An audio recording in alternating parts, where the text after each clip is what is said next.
We get so many kids that come in and they want Pokemon cards. And for the longest time, we didn't carry stuff like that because we wanted to really focus on the comics aspect. You know, I'd rather a kid come in leaving with a graphic novel than leaving with Pokemon cards. What we learned over time is the kid doesn't view it as like an equivalent item. They want both, or they want just one. Like, they're not going to settle for something else and be happy with it because they'd be settling for it, and that makes them unhappy.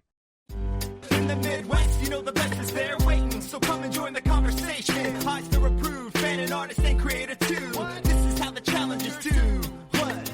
Keep the conversation moving along. Keep reading comics, keep your local store strong. If it's hard, then it's a job for the challengers. What?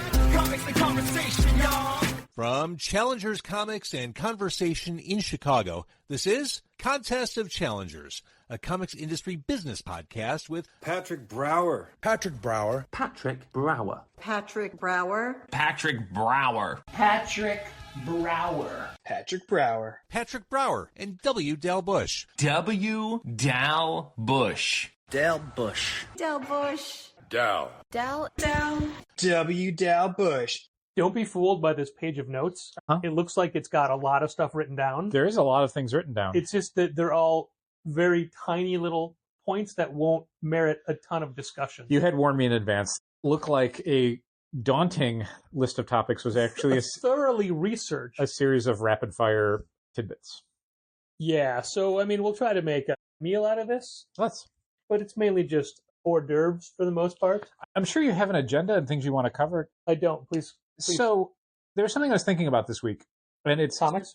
Yeah, but some of it was also in relation to the, as we record this, upcoming mass release of the Magic the Gathering Final Fantasy trading card set.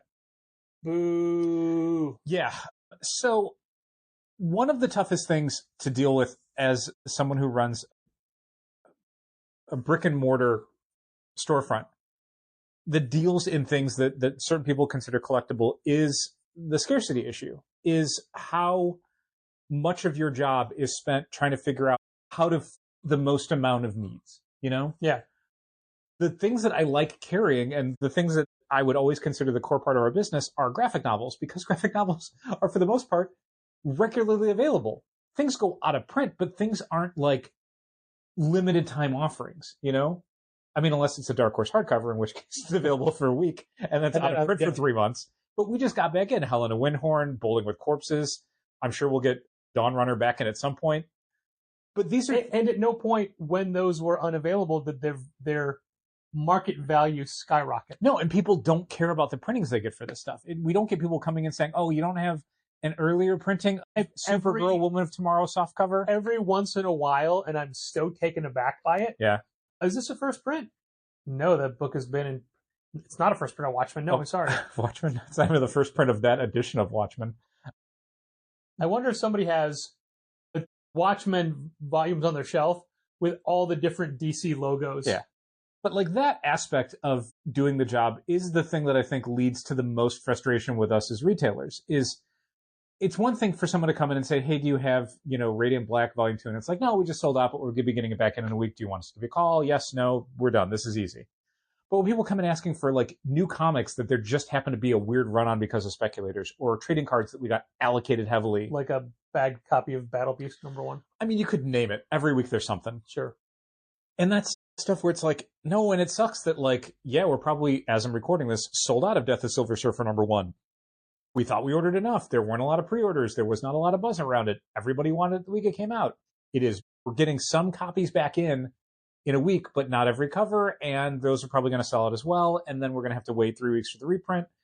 And that cycle of things, the scarcity, the limited availability, is so detrimental to both of our mental health. And I don't think people who work in stores maybe say that enough.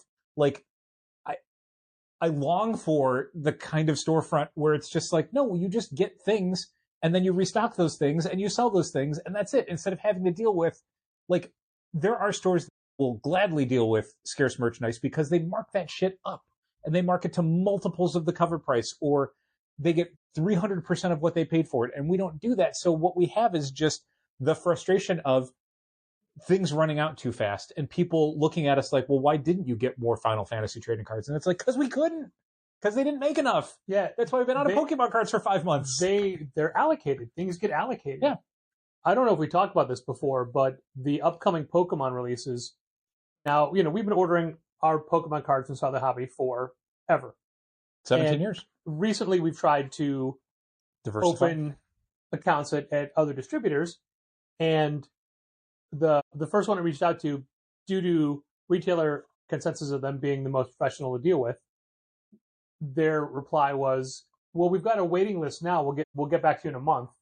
And that was 3 months ago. Yeah. And we've heard from people that have been ordering Pokemon cards from a distributor for forever, not Southern Hobby, a different one. Think more Georgia-based, but not actually Georgia-based. Think about Anna J. See, now I'm distracted. Oh, no. Sorry, where was I? Where was my head at?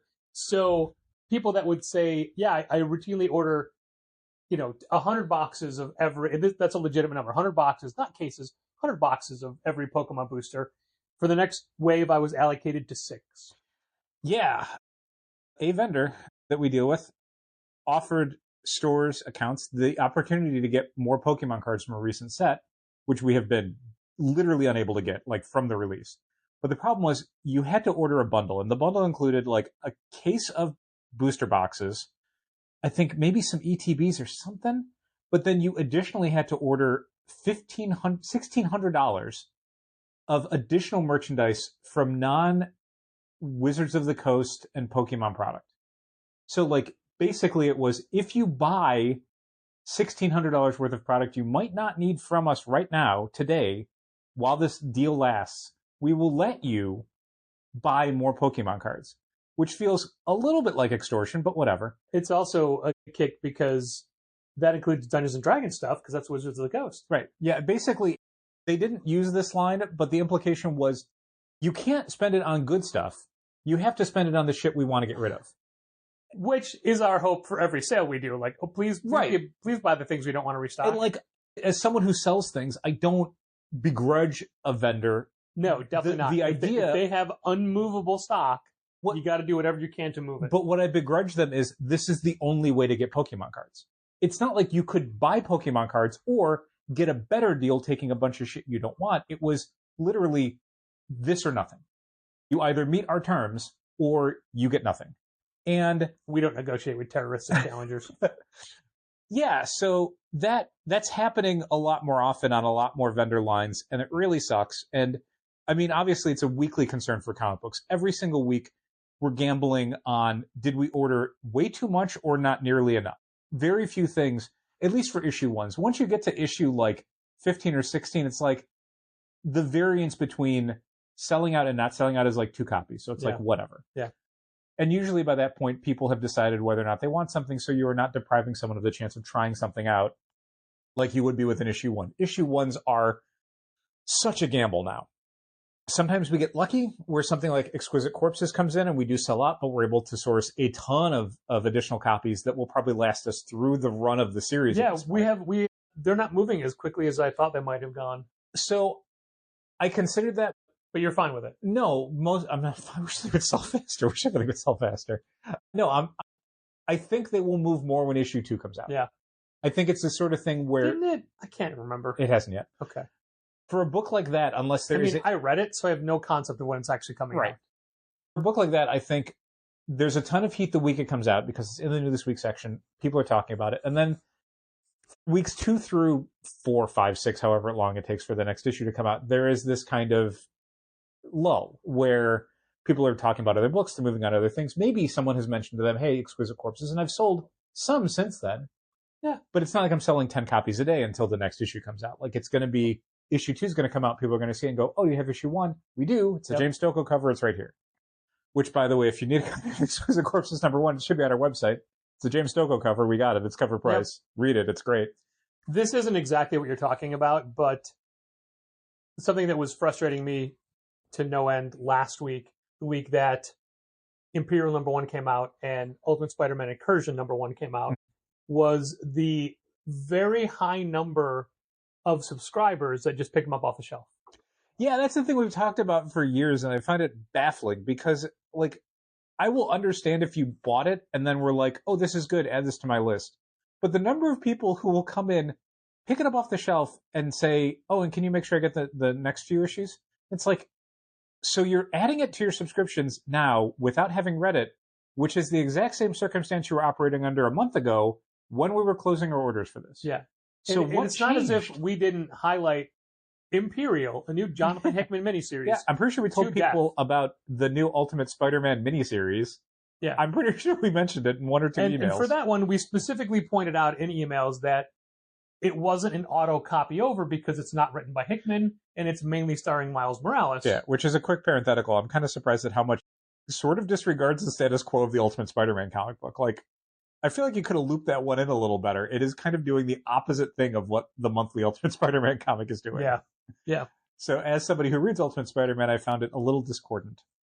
But it's, spot on with where Miles is right now. Yeah, because and where the by- Ultimates are. Guess Yeah. what? Same two writers. Like, there you go.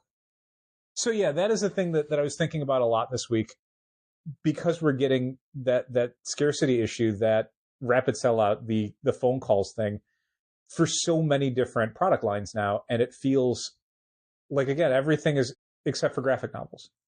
That shit, we just have it or we don't, and it's not a big deal. And if we don't have it, we can get it, and if we can't get it, no one can get it. So I don't really feel bad about it. But yeah, the people calling for Pokemon cards, every day we get phone calls for, do you carry Pokemon cards? And this is something I'm making my own mess for, but I've stopped saying yes, but we're sold out. And I've started saying we do. We haven't been able to source them for like 5 months, because I want to make it clear, like, for all intents and purposes, no, we do not carry Pokemon cards anymore. Right. Not for lack of trying, but we can't get them. So as of this recording, tomorrow, a brand new, not a full set of Pokemon comes out. There's no boosters. There's no like boxes of boosters, but it's Scarlet and Violet 10.5 maybe.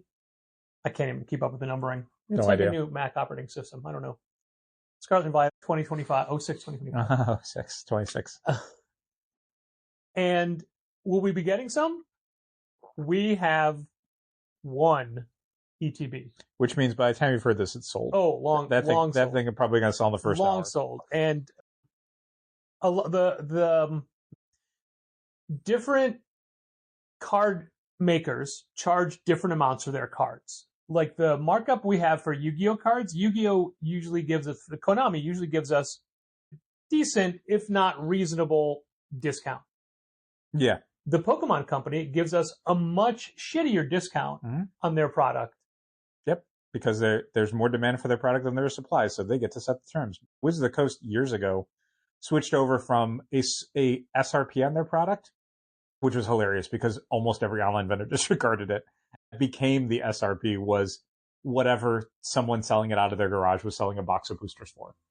But they moved away from an SRP to just, I don't know, figure it out. Market price. Market price. What market are you shopping at? Yeah, and we know, especially because of the pre-releases for the Magic Final Fantasy set, we know that they're already going for astronomical prices before the official on-sale date of tomorrow. Which, I mean, we say the official on-sale date, but that's for stores like us. This is the mass release product. Stores that are Wizards Play Network stores that do tournaments, that do qualifiers and all that stuff, got it, and they can sell it. Yeah. Like they have, the benefit for them is not just the ability to do those launch events, but also to sell it in advance of non-Wizards Play Network stores. They get a level of exclusivity. So Magic does a thing called Secret Lair. Patrick, I'm sure you remember what Secret Lairs are. People have asked you about them before. People who work for Wizards of the Coast, who work on Secret Lair, have asked me about them before. But Secret Lair is Wizards of the Coast direct-to-consumer product. Wizards of the Coast, as a part of Hasbro, does a lot of direct-to-consumer sales. Hasbro's done them before with things like HasLabs, but they also do them now with some made-to-order product, sometimes exclusives, Hasbro Pulse exclusives. But Secret Lair direct-to-consumer stuff basically means Wizards of the Coast creates this product. They sell it directly on their website to consumers. It's never sold through stores. It's not distributed through distributors. It's not done at Wizards Play Network stores. You have to go to their website and buy it, which of course means that scalpers ruin it for everybody. And there was a Final Fantasy Secret Lair drop just recently, and people have horror stories about being accused for several hours watching the product disappear from websites before they ever get a chance to buy it, which has led to renewed calls that maybe Wizards of the Coast could stop doing Secret Lair drops with a limited product and instead do direct-to-consumer, made-to-order product, where there's a window, you order it, they make it, you're done. Yeah, a pre-order system. That works fine. Not even a pre-order system, but just like for 24 hours, you go on the website, you tell them you want it, they make whatever's asked for. 24 hours later, they close the orders, they print that, it's done. Like, you can't scalp it because anyone can order what they want. Sure. You can still scalp it afterwards, but you can't take it out of people's hands. And the idea of doing that, I guess the argument against it from someone like Wizards of the Coast is the scarcity is the point. Like, that makes people want to buy it because they know that there's a limited amount of it. So while they won't necessarily sell more, they're guaranteed to sell faster. Doing something like made to order means, yeah, maybe you sell a lot on this wave, but maybe on subsequent waves, people are like, they don't feel the FOMO. They don't have the sense of like urgency that you would have with something that is immediately going to sell out. So I guess that's the other end of the it. dueling arguments. You know, a brief aside here for a second. You had said that you mentioned HasLab for some of the way they release things. Mm-hmm. I had called to have a plumber come out to work on my kitchen sink very early this morning, very early. And when he was finished and packing up, he looked around and said, "Oh, you've got the HasLab Galactus." He's like, "I have one too. And I just bought a bowling ball that's painted like the Earth." Oh, that's clever. So it's the perfect size for Galactus to eat it. Man, that's and smart. And it turns out this guy, Benny, is a action figure photographer. Cool. I'm like, "Hey, man, you on Instagram?" He's like, "Yeah." And he rattled off a name. I go, "Write that down. Let me get my phone. You're going to have to spell that for me because I don't know what you just said." Uh-huh. But yeah, he's got that bowling ball idea is real smart. Yeah, it's real good. Wow. It's real good. God damn. Now, obviously, it's like a 16-pound bowling ball, so Galactus can't hold it. But you can put it on the thing and have him like reaching over it. Exactly. You have him towering over it. No, I can visualize it. And he said it's like so smart. It's perfect scale. Oh man, real clever. That's real clever. And I love when people do stuff like that. I really like how you have everything laid out here. Nice. And then when he left, I changed all of it. Uh-huh. You put tarps over it so no one can ruin it with their eye tracks. That's right. Joining this collection is only for Patrick, not for anyone else. Completely off topic. Is this going to be 20 minutes about toys again? Seeing a situation, where a fictional multimillionaire decorated a $14 million penthouse apartment. $12 million. Penthouse in Tribeca. $12 million penthouse in Tribeca. And I looked at it and thought, I wouldn't go that way. I would just have nicer shelves for all my toys. Yeah, it's definitely a thing you think about as a collector of kind of nerdy stuff, like graphic novels, toys, even gaming paraphernalia, stuff like that, is you see these like high-end luxury homes and stuff, and it's just like, it feels so anonymous. It feels like there's a bunch of random art that never feels like it's all from the same collection. And to be fair, this was a movie set, so especially that. No, but like it was designed like so many chairs. Yeah, so many chairs. Why are there so many chairs? Like so many couches in the same room. But like, yeah, I think anyone who's had winning the lottery fantasy or whatever, you think about it in terms of like, how much would my collection grow? Like, I would have a whole library of graphic novels. I would have way nicer shelves for my toys. I would have so much original comic art and things like that. And it's like, you're never going to see that in a movie. Like, yeah, like the bookshelves were so movie set sourced because they're so impractical and like different horizontal and perpendicular and vertical and and like stacks of books and then standing sideways and stacked up. And I'm like, if you stood everything up, you could fit so many graphic novels on the shelves. But I also feel like some of that is specifically, like you said, for that character, where it's like, I don't feel like those are his interests. I feel like that's just to window dressing. Yeah, it's just a room, like a feature wall, where it's like, oh yeah, look at all these cool, like these these 6 inches more of a femur photography art books and different like tourism guides for different parts of the world and like biographies of famous people and cool musicians and whatever. And it's like, you didn't sit down and read any of those. Some shopper, some interior decorator sourced those and put those up, and now you look, refined, but also approachable and like whatever bullshit thing. Like no part of your identity is going to be in there, as opposed to if you walk into any comic fan's home, even the ones that like, my partner only lets me put so much stuff up or whatever. Sure. You will find the corner where it's like, oh yeah, I get you. I know exactly what your fandom is. No plumber was going to look at that guy's house and say, "Oh, I like how you have it laid out." Yeah. You seem to have a weird 16-sided wicker hourglass thing. Yeah, what was that? That's 4 feet tall in your living room, I guess. I don't know what this is. It sure looks like someone bought it for you. But yeah, sourcing the things that we're not even passionate about, like Magic cards, like Pokemon cards. Yeah, wish stuff like that. Again, I like having it as an option for people. We get so many kids that come in and they want Pokemon cards. And for the longest time, we didn't carry stuff like that because we wanted to really focus on the comics aspect. You know, I'd rather a kid come in leaving with a graphic novel than leaving with Pokemon cards. We learned over time is the kid doesn't view it as like an equivalent item. They want both, or they want just one. Like, they're not going to settle for something else and be happy with it because they'd be settling for it and that makes them unhappy. So we would carry both. But now we can't even carry Pokemon cards. So regardless of how many nice graphic novels we have and what else they'd leave with, they're going to remember as well that they came in looking for Pokemon cards and we didn't have them and they were bummed. And I have to every day overhear a parent trying to explain to a child why the store doesn't have the thing that A, the kid thought was going to be there, or worse, B, the parent said was going to be there. Yeah. And it's like, can't fix this problem. This is a problem so much higher up the food chain than, 1,500 square foot store on the north side of Chicago. When people call asking if we have something, our usual response is, I'll check for you, but everything that's available in our store is available on our website. Yes. I'm going to solve this problem for you, but I'm also giving you the tools to solve this problem for yourself in the future. Yes. Exceptions are our back issues. They're not inventoried on the website. Correct. Not yet. Yep. But also, we do not put Magic cards or Pokemon cards on our website. Nope. We used to. Yeah. And there's times I think like maybe we should again, but like honestly, we're selling out of everything so fast that I do not want to deal with that. And that's why. And we don't want somebody to, try to swoop them all up line the second they go on sale before. Yeah. I mean, we still do try to regularly prioritize the in-store shopping experience, which is why new releases for the week don't go on sale online until Thursday. And that's the thing. Like when anybody calls on a Wednesday for a Wednesday book, you can't say, you can buy it online. Yeah. You have to say, you can buy it online tomorrow at noon. Right. And like, if we have stock of something, I will offer to hold it until the end of the day, but that's it till the end of the day. Wednesday at 7:00, anything that you've asked me to put on hold goes back on the shelf. Speaking of prioritizing the in-store experience over online shoppers, we obviously have a storefront online, challengerscomics.com. Like Patrick said, basically everything we have in the store, except for trading card games and back issues, are listed on our website. Yep. Which means you can look at, our recent comics and stuff and order stuff for local pickup or shipping. One of the things we have to do occasionally is to prioritize that in-store experience is take things off of our website because people are buying them up to flip them on eBay.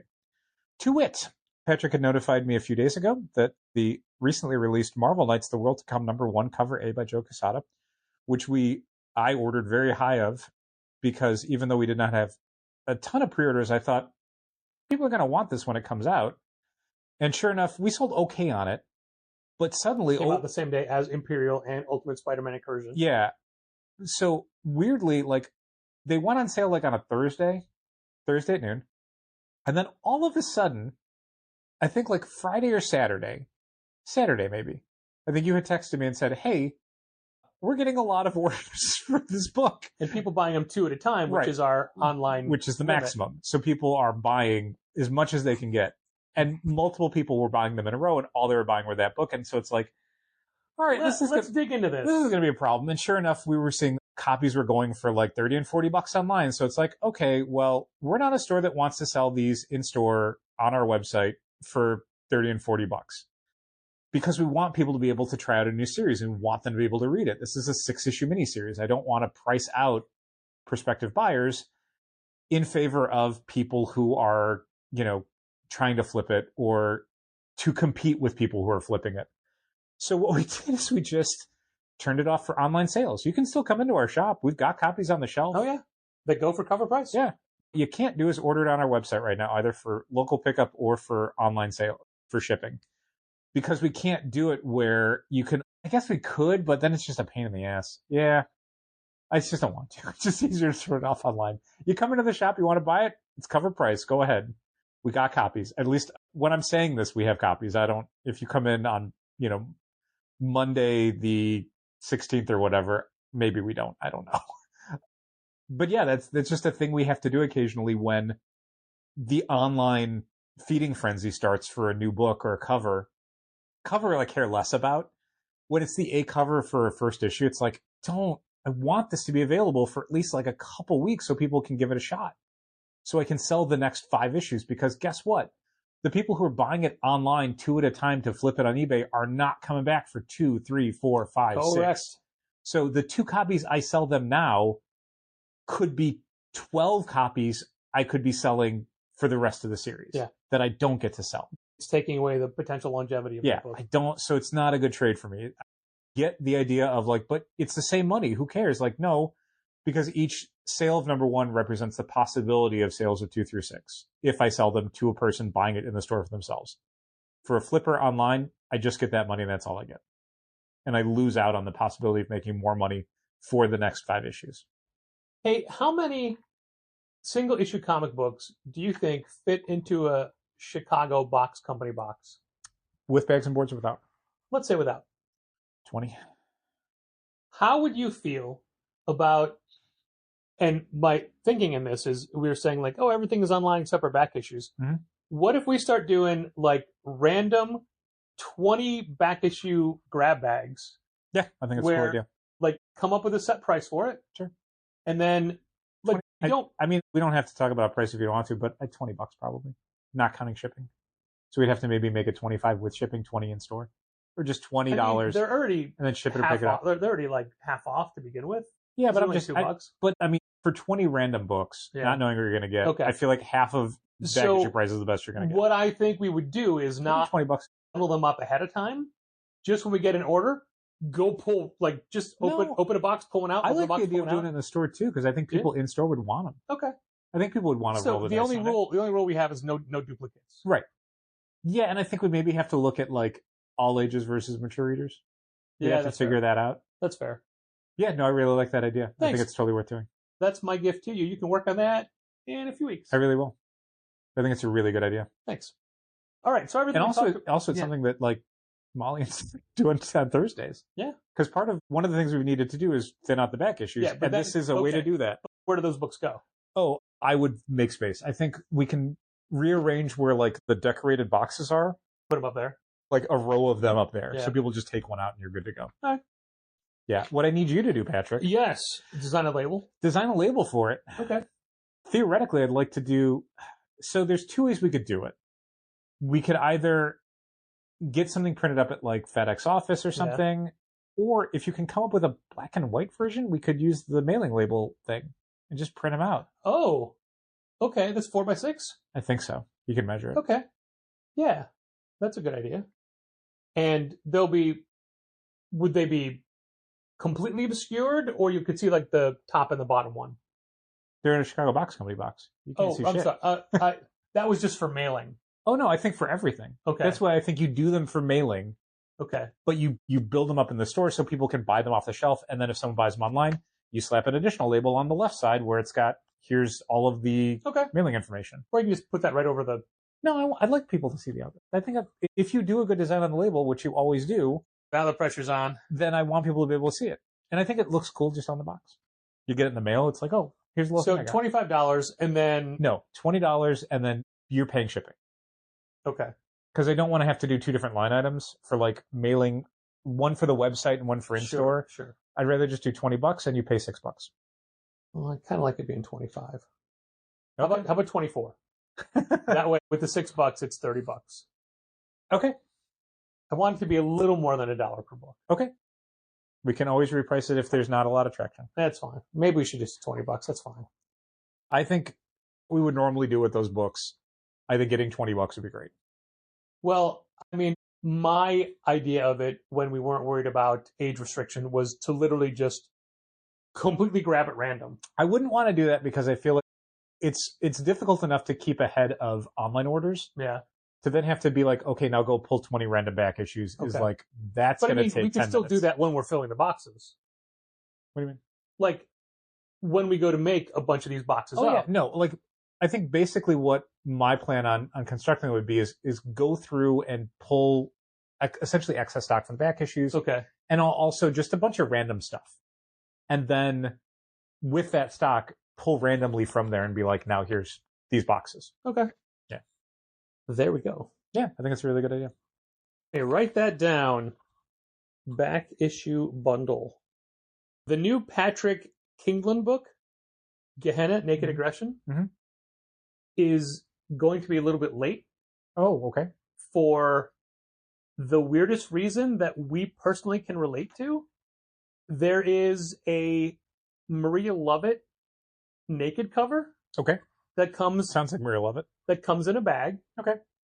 And it has a big heart printed on it covering the naked bits. Okay. The printer refused to print the cover. Too smutty. Here's the thing. I've seen the uncensored cover. It's not even full nudity. It's not like adult Yeah. cover. She's topless and some of her undergarments are shifted, so there is visible hair. Okay. And Patrick thinks maybe the pubic hair was the offensive part, but there's Patrick Kindlin, not you. Yeah. Okay. Just to be clear. I would never think that. I don't know why you're talking to the third person all of a sudden. But a printer just outrights, and I assume it's a printer Image uses as regularly. I wonder if it's bagged, maybe he looked to a different person to be like, what can I get this done cheap? And they went, not us. But I said that relates to us because we had that incident when we were printing Mike Norton's The Curse 24-hour comic way back in the day. Just because of swears, right? Yeah, just because it swears. So And weird. they didn't even tell us. I had to be like, hey, where's this book? Where's our proof? Like, oh, no, we're not printing this book. It's trash. You're sinners. Okay, great. Yeah, Thanks. basically, Yep. we're a very religious company and we are offended by this material. Okay, it's about a A werepug. werepirate. Yeah, so that's pretty weird. That's pretty weird. Pretty weird. In 2025, Marvel is no longer doing Marvel Masterworks. Is that right? Yeah, I hadn't heard that. yeah, That's they stopped. And They there's had just started redoing old Well, ones. too bad. Wow. And there's a couple of series that just will not finish. Sucks. I mean, it's like Marvel 2-in-1. Okay. I mean, we have one person who gets Marvel Masterworks, and all he gets is the Uncanny X-Men ones. Yeah. So I feel bad for him. But now that he's been getting all the Epic collections, I'm sure that'll cover all the material he hasn't gotten already. Yeah, so weird. Like a staple of theirs. I always wonder how that feels, because like most of the things I collect will never end. Like there's subsections that will end. Like I can have at some point every Kamen Rider 01 figure because they'll have made them all. But like there will always be more Kamen Rider figures, and like there will always be more Transformers, and always be more Doctor Who and wrestling figures and blah blah blah. But the idea of something ending, of being like, no, this is done and we're not making them anymore, is like. So I have a collection of Kotobukiya Artifacts Plus 1/10 scale statues they did. I really love that price point and that design for a while. It's the right size of a statue. They're plastic, so I think they were like, when they started, they were like $30 or $40. By the time they finished, they were closer to $70.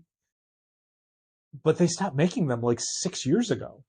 And so everything which I have, was great for you because you have a complete set. yeah, but at the same time, like sometimes because it's a complete set, I'm like, do I want this anymore? Like, do I want to look at these same ones forever? Especially because It's the worst Wolverine costume ever. yeah, a lot of this stuff was like around the designs that they were doing then. So like all of the DC ones are like New 52 designs. It's like the shittiest Supergirl costume. Oh my god, that is a terrible Supergirl costume. But you have the TV one right behind it. Yeah. And like they did for the TV ones, they did Supergirl, Green Arrow, just as he switched over to Green Arrow on the Arrow show. The like season 1 or 2 Flash costume, and then a reverse Flash. They didn't do anybody else. So it's like, I don't know. Did you want Speedy? Did you want, I don't know, Vibe? Who else could you get? Other people. What were the other shows they did? The Atom. So now it's like, do I just want those 4 characters? Any of the Legends of Tomorrow? Yeah, and like the Constantine. X-Men ones they did are so strange because yeah, it's like the Paul Cornell era Wolverine costume. It's terrible, but that magic is great. She's timeless. So yeah, that being over is this mixed bag of like, oh, I have a complete set, and I honestly do because between like going out and finding the ones they skipped the first time and gifts people had gotten me where it's like, thank you for buying this because I did not want to buy it for myself, but I do want to own it. I have all of them. Convention exclusives. Yeah, like when they would do different colorways for stuff, sure. How many Deadpools do you have? I have all of them. There's like 6, 5. And I don't care about Deadpool that much, but I wanted to get all the Deadpools. But anyway, it is this mixed bag of like, oh, it's cool that I have them all, and that's, closes off a portion of my brain's chemistry that allows me to enjoy it. But then I lose that dopamine rush of like the growing collection, the new thing. I don't know. I kind of like it when a collection is over. I guess. It's easier. It's rare for me, and I don't know how to deal with it. So I think it's neat that they're doing it with Marvel Masterworks, even though I'm sure it's bumming a bunch of people out that, like, I needed you to do one more book. Someone had just recently asked me about if and when the Transformers UK compendium would be coming out from Skybound, because they did it for US Transformers books. Yeah. They did it both as a Kickstarter and then as a mass released softcover. And there's a currently running, I think, Kickstarter for the UK stuff. And so a customer who usually gets the Skybound stuff was asking if we would be carrying it, or was it going to be Kickstarter only? And I said, it's not in any system right now, but I would bet you it's going to be available. I imagine they would do it. I would agree. They just haven't solicited it yet. Yeah. And it reminded me that I was getting the IDW Transformers UK collections, both because that was some of the first time that material had made available in the US, but also because they were using James Roberts, who is a UK Transformers writer for IDW, who started in the Transformers UK fan community to annotate everything for worldwide fans, to be like, here's how this material was first printed, here's how it was received, here's interviews with some of the creators to give it like some extra authorial context. And they never finished because there were huge delays for like one of the last volumes. Like they basically were coming out like every 8 months or so, and then it was like every 12 months, and then suddenly it was like, it's been like 16 months and they haven't announced the next one. So the UK Transformers editions from IDW never finished. And so I think what Skybound had said is all of the material that the UK comics had will be printed, but I don't know if they're doing any of the annotations that IDW put together. They have access to that material, I think. I just don't know if they care, or if they just like, here's the comics, we're done. But yeah, that is a weird thing in my collection of those collections, that like there will never be a last IDW Transformers UK collection. It just won't happen. Well, Marvel had already stopped doing those digest size Masterwork reprints that we have in Sidekicks. Yeah, and also they stopped doing the YA size graphic novels, which sucks because I love those. Oh yeah, those did really well for us. But I mean, now they're doing their premiere collections. Yeah, but that's not the same market. I know. And that sucks, is they replaced it with nothing. Like, the YA stuff was modern comics for younger readers, largely featuring teen characters. Champions, the Miles Morales, the Unstoppable Wasp, the Unbeatable Squirrel Girl, Ms. Marvel, Shuri. But then they also did the Mighty Marvel Masterworks, but that was all Silver Age archival material. The first Thor comics, the first FF comics.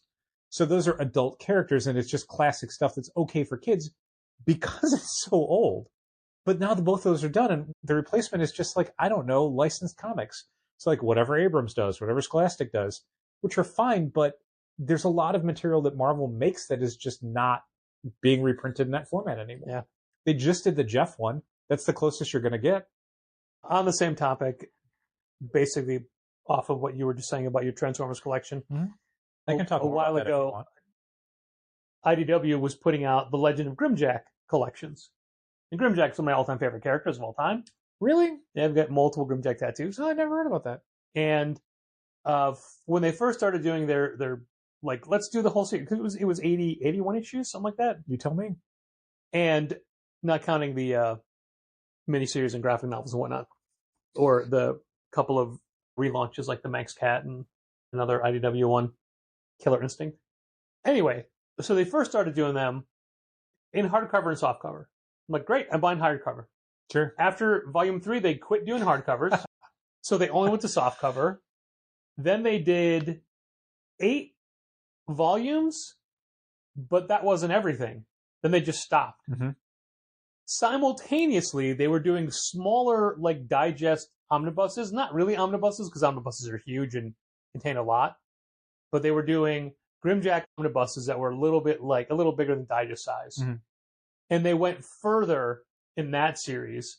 So I have 1, 2, 3 in hardcover, 4 through 8 in softcover, and then 4 and 5 of the tinier omnibuses, because that collected the rest of the series. Right. So 4 and 5, which would have been like 9 through 12. Yeah. Of the other volumes if they kept going. So to get the complete, well, the incomplete, but the complete first comics run is 3 separate formats. Like, that was a similar thing to when Giant Days was doing the not on the test editions from Boom. And then they did like 3 or 4, and then they stopped doing them. So then when they did the hardcover Kickstarter, they offered them in the new editions they were doing, but then they also said, like, we will also offer like 4 through 7 for the people who who already bought 1 through 3 and want them in that style. They don't want 2 different editions.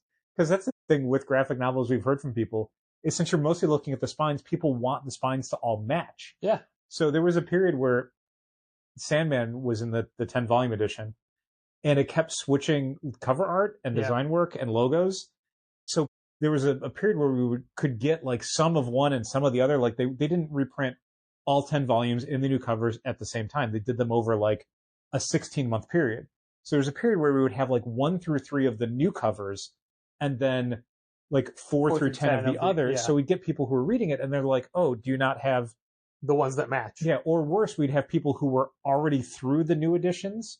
Like they were through the old editions, I should say. And then we would suddenly have only the new editions. Like, well, I need volume 4. And it's like, well, volume 4 is only available in this one now. Yeah. And they're like, can you get me the old one? And it's like, I really can't. No, I'm sorry. And even that's a moot point now, because now they're just the thicker, oversized collections. Right. And we've had that happen with other stuff where people are like, doesn't line up to I have up through volume 3 of this printing. You have this other printing. Which one do I need to get? Makes me rebuy the least amount of material. Yeah, you're going to be rewriting some of it. So that's trying to go to it and figure out, like, okay, well, this was what was in the one you got. That's the first third of this, and then they added on all this other stuff. So get this one, and you're good to go. And then you'll be caught up. Weirdly complicated. So hard to read comics. Well, it's even more complicated when you have to factor in, do you still want to carry Sandman in your store? Yeah, so there's a bunch of stuff that we had to go through the horror section because the horror bookshelf is way too packed. Some of that is just because we took some stuff off the front table that was not moving super fast, and so there's like 5s and 6 copies of certain things that we would not normally stock that many copies of. So those will sell down at some point. Went back. Ribbon Queen. Aw. I like Ribbon Queen is so good. But it had been on the front table for a while. They were not moving that fast. We needed to give that space. I think it did well up there for a while, but we maybe just restocked one time too many. Well, and that's the thing. Like, it's not that it's a bad book. It's just that if it's on the table for too long, you've exhausted the audience for it. And it needs to make room for something new.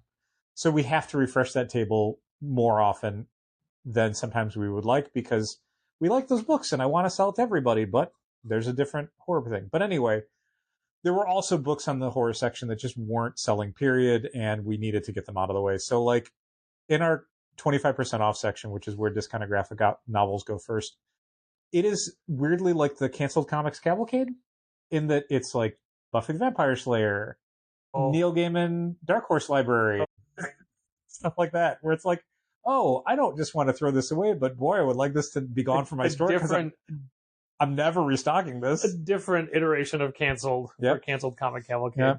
Yikes. Yeah.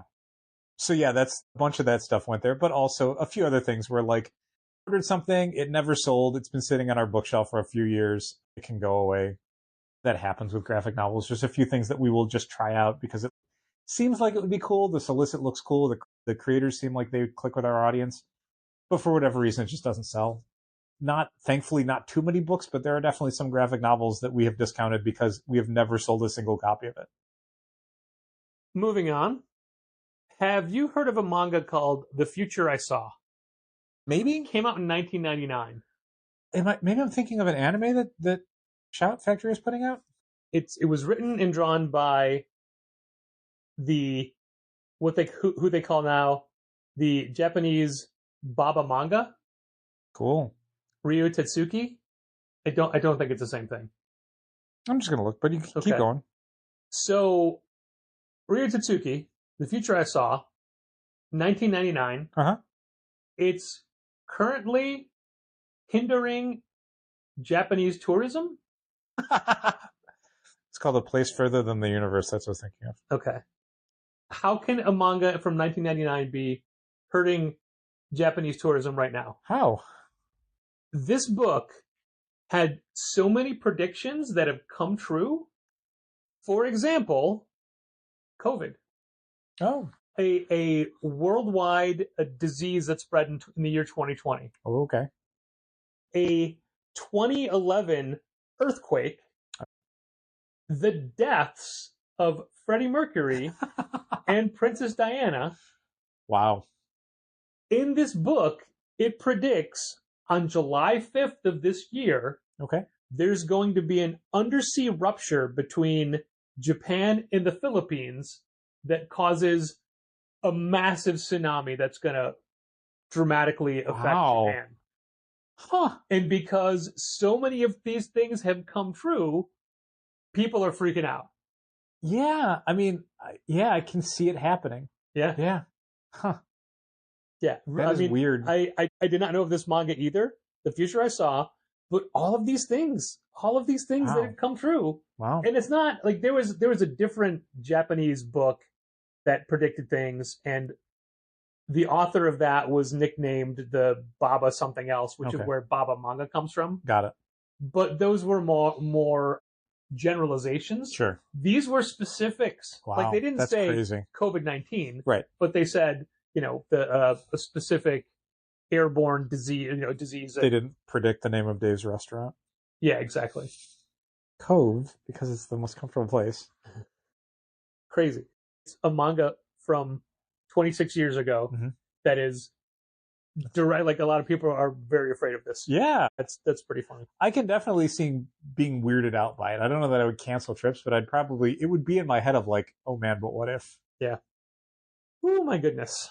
So you've heard of Rekka, the new comic publisher? Hacker backwards, yes. It's so clever that they are doing a 60-issue series called The Future Is Good luck. asterisk. Good luck, friends.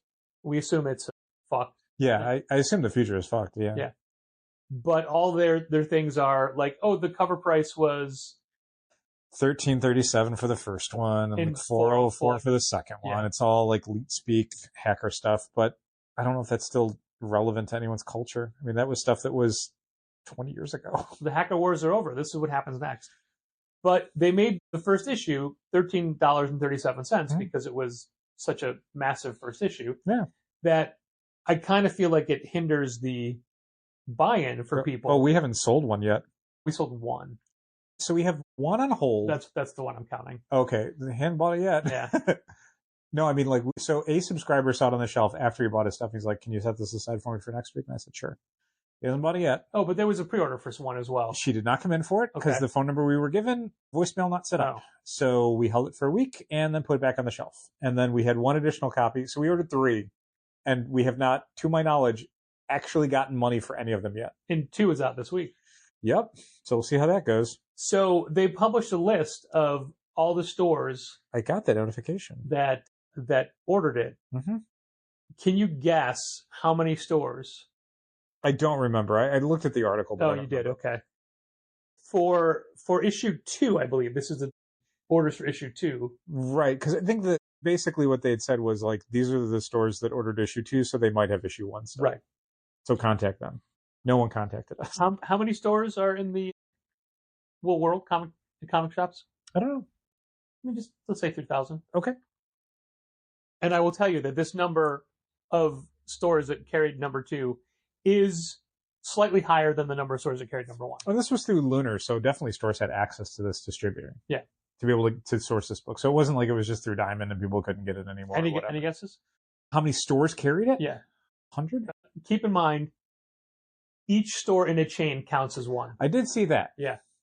584. Okay. And I did a quick run through because it was in random order. Mhm. Most every Chicago store you can think of carried it. Sure. That's amazing. Chicago represented strong. There's stores that I thought, I'm like, oh, really? They carried it? Mhm. Oh, interesting. Yeah. Yeah. So I don't feel like that is a huge number, but it was way more than you were thinking. Yeah. I mean, currently I wish we hadn't carried it because it was a $13.37 cover price. And we ordered 3 of them and we sold 0. So maybe I'll feel differently in a few weeks. That specific number 1 is going to go on the comic wall, right? It has to because it's the first issue. Yes. Regardless of the format it's in. Yeah. I just thought that was an interesting tidbit. So I made a note of it and we talked about it. Yeah, we sure did. Yeah. Check mark. Here is a situation that we're dealing with a distributor we're using, an unnamed distributor. We're not going to call them out in this, but it is a distributor that we've recently started buying direct from because of Diamond. Uh-huh. one of several people that we had ordered plenty of product from Diamond and then found out that Diamond hasn't been shipping it for 5 months. And so we were like, let's figure out another way to get that stuff. So we filled out an application, and it was a 2-part application. 1, just an application to do business, and 2, a credit application to be able to buy in advance and pay on terms. Yeah. The first one is basic information about your business. If they're going to sell to you, who are you? Where are you based? What are your business credentials? To make sure that you are a store and not just like a buying club or like a random person. If they're going to be selling to you at wholesale costs, that you are actually retailers going to resell the merchandise. And then the second one is, if you want credit terms, prove that you're worth giving credit to. And your first buy-in, the big order you have to do up front, you have to pay up front. Right. Fine. So we did. And then we placed another order and got an email saying, hey, we can't ship this out until you pay for it. Okay. I thought we had terms. Like, oh, no, you need to fill out a credit application for that. Okay, I already did. Here it is again. Mm-hmm. Let me send it to, I've already filled it out. Let me send it to you again. Oh, okay, thanks. And I think, did I talk about this in the podcast? I remember. How I responded, mistyped a word? Yeah. Oh, I can't remember what the word was supposed to be. Look it up. It was a mistake.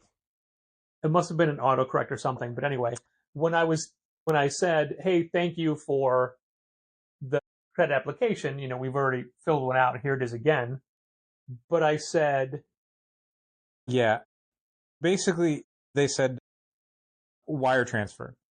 And somehow your thing came up as I also said, hey, can you give me the wire transfer information? So you had said, thanks for the worst transfer info. Yes. I meant to say thanks for the wire transfer info, but I in fact said thanks for the worst transfer info and didn't catch it. Then they replied and said, sorry about the transfer information, but that is what I was given.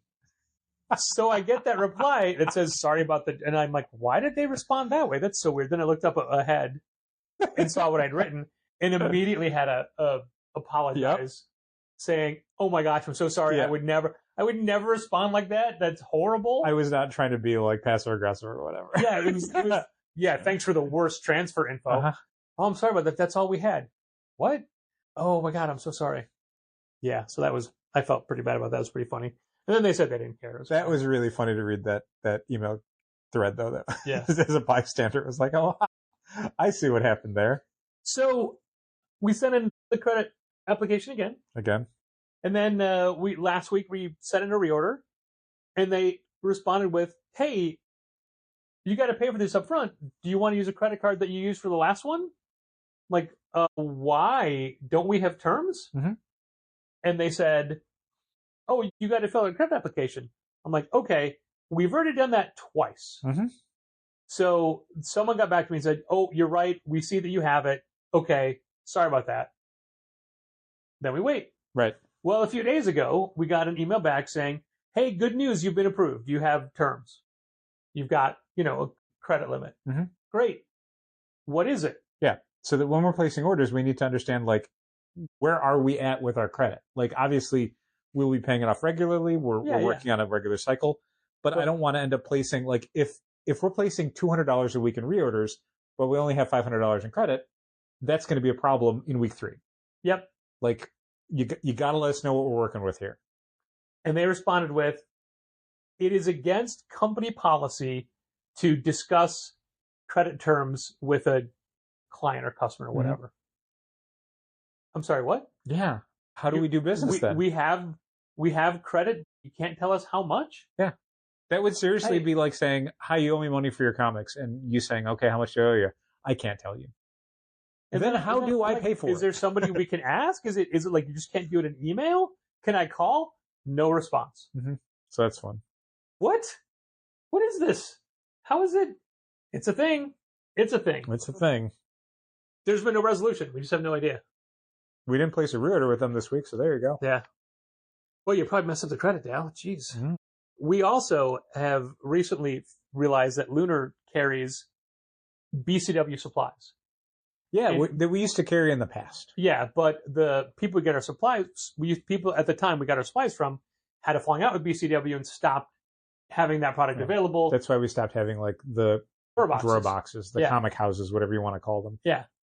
Well, it turns out that Lunar stocks BCW supplies and a pretty full range of it. Mhm. However, Lunar's website does this thing where if they're out of stock on a thing, they pull it so you can't find it.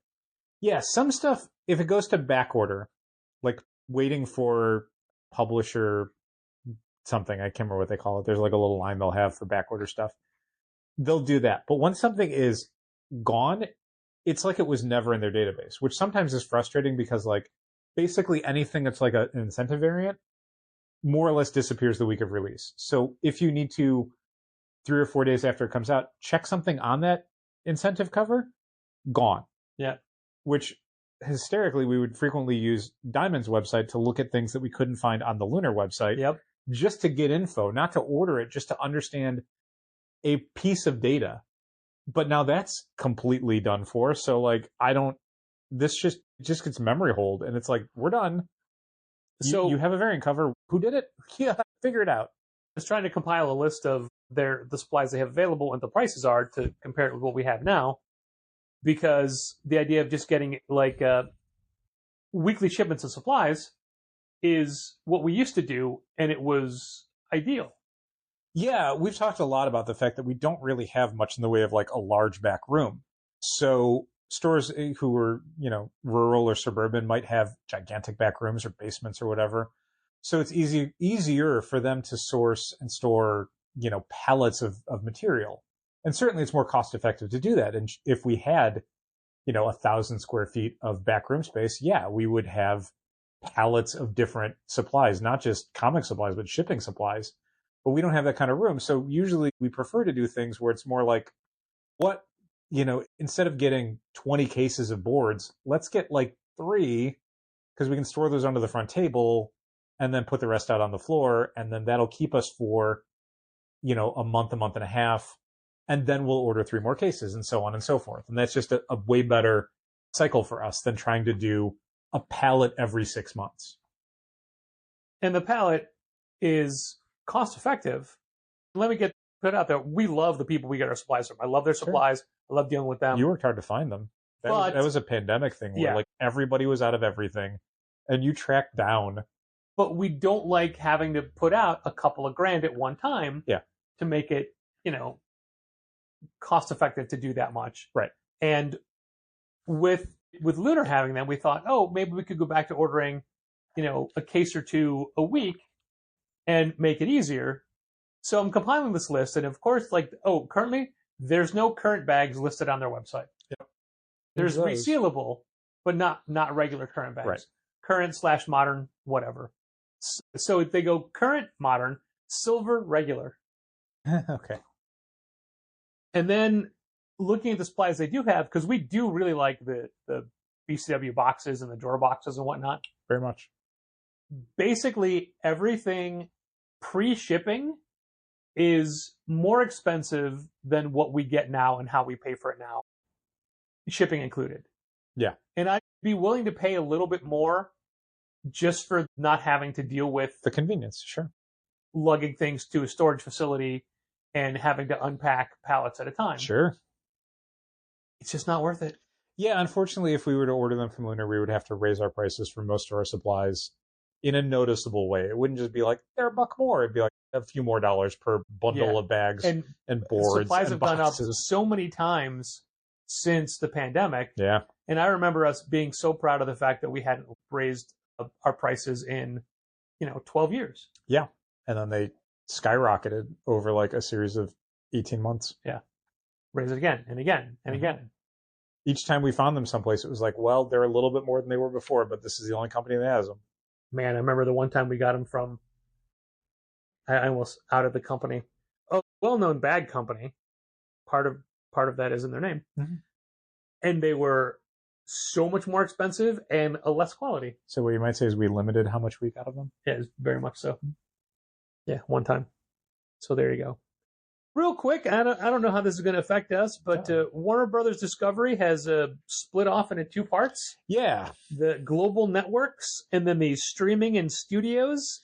And the DC Cinematic Universe obviously falls under streaming studios, DC Studios, yeah. but then so does the comic arm. Yeah, basically, my understanding from what little I've read about it is like the TV networks, Discovery, stuff like that, are one company, and then like streaming, motion pictures, the IP is all a separate company. The kind of reasoning behind this / twist is that it turns out that Warner Bros. Discovery right now is a company massively in debt. Oh, sure. Because they became a company and all that stuff costs money. So they were like tens of billions of dollars in debt. Weirdly, all of that debt is going to land on the TV network company. So suddenly you're going to have David Zaslav's studios and streaming that's suddenly, weirdly, basically debt free. But he was the TV guy. Weird how that works. He was the one that brokered all the AEW stuff. Weird how that works. So also, where does AEW fall? Because it's streaming. Yeah, but it's also a global network. I don't know. That's a good question. I assumed it would go to global networks, but knowing AEW, it's probably going to land in the most disadvantageous place possible. Yeah, but I think because it's a pet project for Zaslav, I think it will stay with him. Maybe. The one report I had read said that it's not going to change anything for them. Okay. But I thought, no, it's going to change everything because now there's two different things. I'm sure they'll be reporting to somebody else, and we'll have to see if that person gives a shit about wrestling. Yeah. Everybody thought Warner Brothers Discovery was a bad idea from the beginning. Yeah. Guess what? It was. Guess what it was. Yeah, I mean, certainly its conglomeration was, pun intended, was based on a very specific version of the stock market that was happening that was prioritizing streaming growth and streaming companies. And now it is definitely not doing that. That is long gone. Not at all. I got an email today from Disney Plus saying, hey, have you considered bundling Disney Plus and Hulu and Max all in one monthly bundle?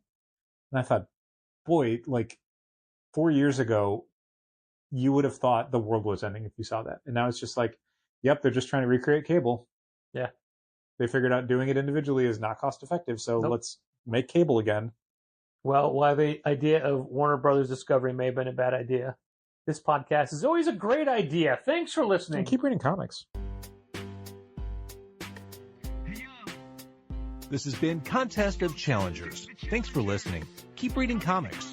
Challengers is located at 1845 Northwestern Avenue in the Bucktown neighborhood of Chicago. 773-278-0155. Keep up to date with new releases and events at challengerscomics.com. And help fund this podcast at patreon.com/challengers.